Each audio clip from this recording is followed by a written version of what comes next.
అందరికీ నమస్కారం। ఈరోజు కేటీఆర్ మహిళలు బస్సులో ప్రయాణిస్తున్న దాన్ని చులకన చేసి మాట్లాడే విధానం మనం చూస్తాము మీడియా ద్వారా। నాకు అనిపిస్తా ఉంది అంటే కేటీఆర్ గారికి బహుశా మహిళలకు ఫ్రీ బస్ ఇవ్వడం అనేది నచ్చట్లేదేమో, అందుకే పదే పదే మహిళలకు ఫ్రీ బస్సు మీద అనేక మార్లు కేసీఆర్ మాటల్లో, కేసీఆర్ గారి ప్రసంగాలలో మహిళలకు ఇస్తున్నటువంటి ఫ్రీ బస్సు మీద చులకనగా మాట్లాడుతూ ఉన్నాడు। మహిళలు ఏదో ఎల్లిపాయ పొట్టు తీసుకుంటున్నట్టుగా అల్లికలు కుట్టుకోవచ్చు, లేకపోతే కూరగాయలు అమ్ముకోవచ్చు, ఇవేం తప్పు కాదు, మహిళకు ఫ్రీ బస్సు, మహిళకు ఒక బస్సు పెట్టండి, చివరికి కుటుంబాలుగా బస్సులు ఎక్కి డ్యాన్సులు చేసుకోండి అని చెప్పేసి మాట్లాడాడు। ఏం తమాషా ఉందా అని చెప్పేసి మేము హెచ్చరిస్తా ఉన్నాం కేటీఆర్ని। ఎందుకనంటే ఈ పబ్బులు క్లబ్బులలో డ్యాన్సులు చేసే సంస్కృతి కేటీఆర్ది।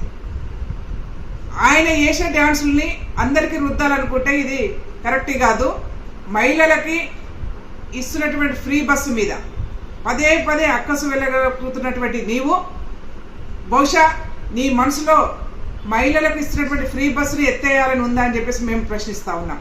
ఒకవేళ నీకు అదే ఒపీనియన్ ఉంటే, అదే అభిప్రాయంతో నువ్వు ఇట్లా ఉంటే నీ బహిరంగంగా చెప్పు, లేదనుకుంటే మహిళలు ప్రయాణిస్తున్నటువంటి ఫ్రీ బస్సులో ప్రయాణం చేస్తున్నటువంటి మహిళల్ని చులకన చేసి కించపరుస్తూ మాట్లాడుతున్నటువంటి కేటీఆర్ బహిరంగంగా మహిళలకు క్షమాపణ చెప్పాలని చెప్పేసి కాంగ్రెస్ పార్టీ నుంచి డిమాండ్ చేస్తా ఉన్నాం।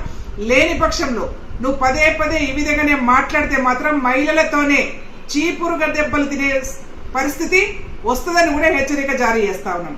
గతంలో చూసారు మీరు, చీప్ లిక్కర్ అనే పేరు మీద చీప్ లిక్కర్ తీసుకొస్తే ఇదే రాష్ట్రంలో మహిళలు చీపుర్లు పట్టుకొని రోడ్ల మీదకి వచ్చి దాన్ని వెనక్కి పంపించారు।